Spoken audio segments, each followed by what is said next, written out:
Oh boy, we absolutely had to talk about this.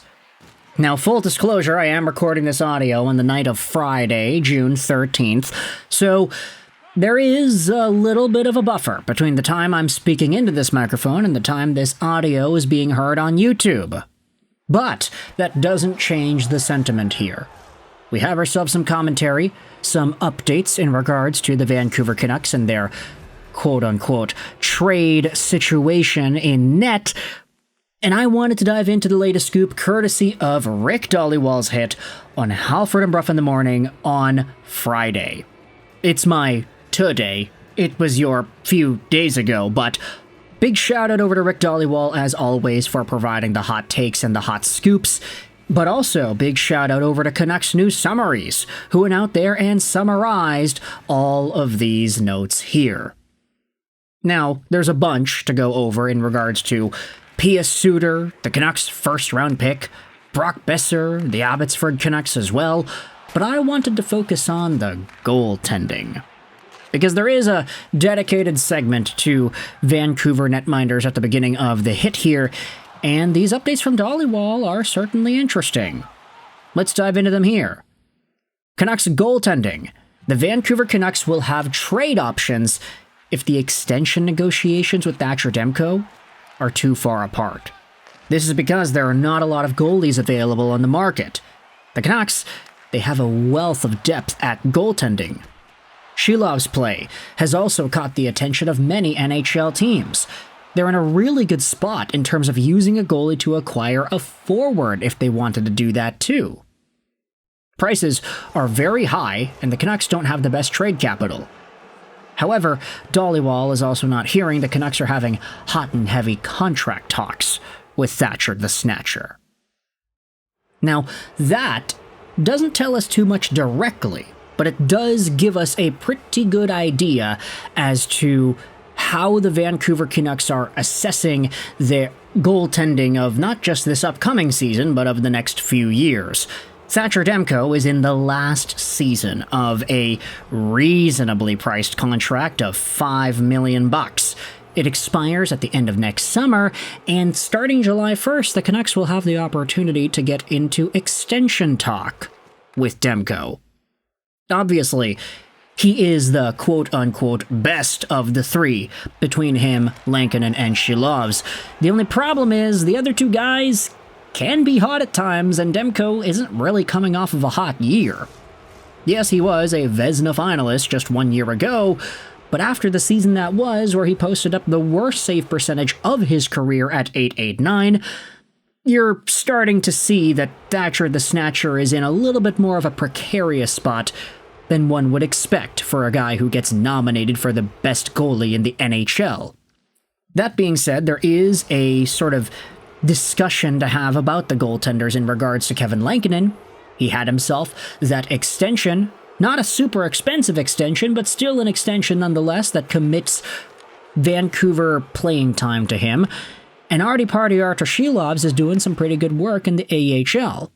At the time of me talking into this microphone, he had ended up winning Game 1 against the Charlotte Checkers in the AHL Cup Finals, so yeah, we'll see if that's able to continue, if what Dhaliwal is saying here holds up by the time this audio is heard on Monday.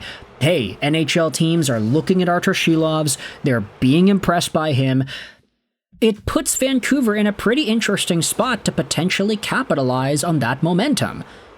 Let's think about what the Canucks have as options here for goaltending in 2025-2026. Because with Demko and Lankinen as the 1-2, you would assume that's like the de facto tandem that you have. Maybe not even a 1-2, a 1A, 1B, 41-41 if you wanted to split it dead down the middle. Both of these guys can stand on their heads. Kevin Lankinen, much less so when you overplay him. Thatcher Demko, I honestly do think it's possible that as long as he is healthy, he is superhuman. The only question is you don't want to overplay him too much, not because he will wear out and eventually stop being good, but because he might just get hurt. Arturs Silovs, while he is doing fantastic work in the AHL at this moment, he didn't really have the best NHL stint last year. And that's exemplified by the fact that he literally was the NHL's worst goalie, or Second worst goalie. Yeah, no, Cayden Primo was the worst goalie in the NHL last season. Arturs Silovs was right up in there, but not the absolute worst. But hey, the guy was drafted in 2019. He is just 23, 24 years old. There's a lot of time for Arturs Silovs, especially after the explosion that he had last year in the Vancouver Canucks playoff run, to demonstrate more of that value amongst the folks watching the AHL's Calder Cup finals right now. If Arturs Silovs becomes enough of a bargaining chip that other NHL teams would be interested in offering a decent middle six to top six forward, then I'd kind of start thinking about it, honestly. Like what? Is Arturs Silovs missing out and the AHL gonna be the biggest deal in the world?